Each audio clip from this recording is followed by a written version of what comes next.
In 1867, a falling tree crushed the left leg of a Belgian laborer named Pierre de Rudder, resulting in a compound fracture so severe that the tibia and fibula splintered through the skin.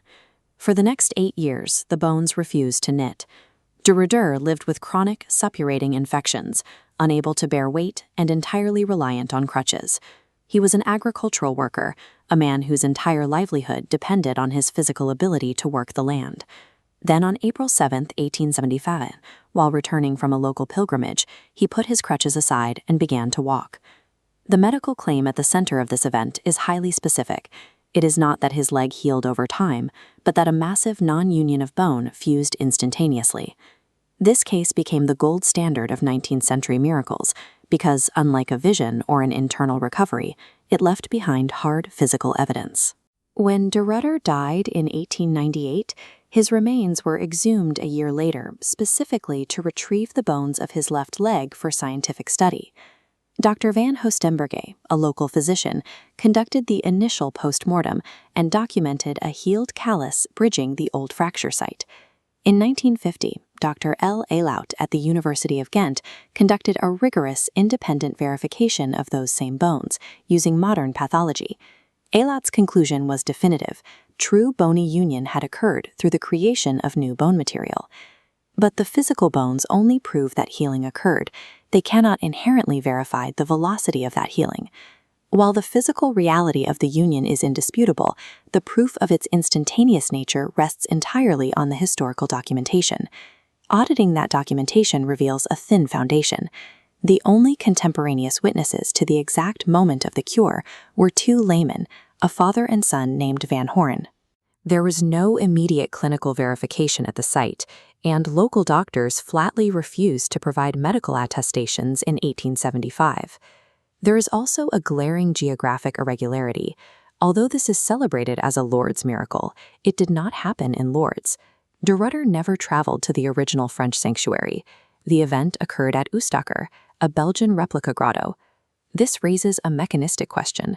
If the healing is attributed to the intercession of Our Lady of Lourdes, why did it occur without the specific geography or direct contact with the water of the shrine?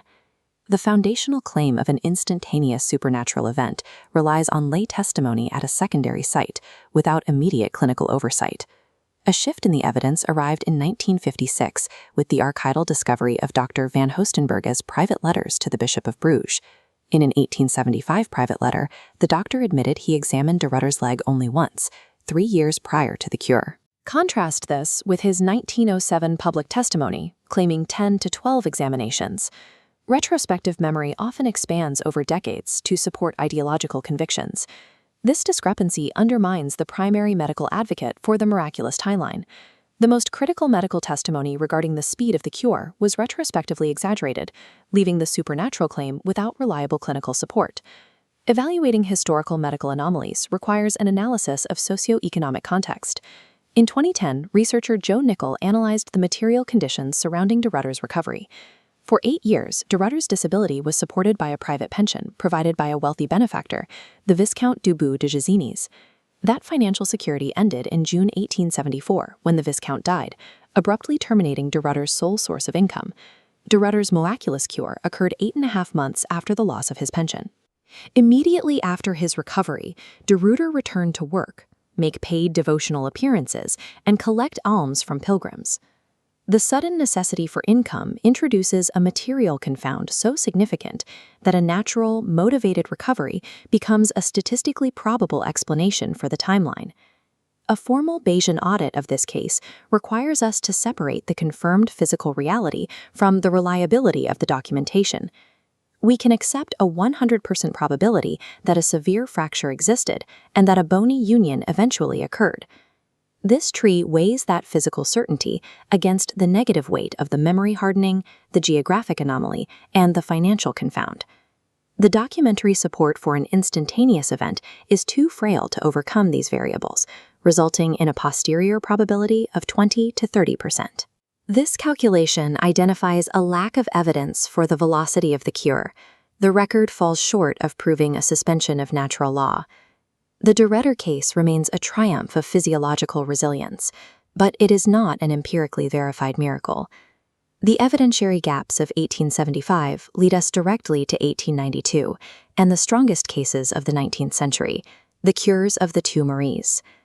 These new cases were witnessed by the arch-skeptic Émile Zola, who found himself confronted by medical impossibilities he could not explain. Zola would eventually fabricate outcomes in his novels to protect his worldview, but his private letters tell a different story about what he saw in the baths. The bones healed. That much is real. Whether the healing was supernatural is a much harder question than the famous version of this story suggests.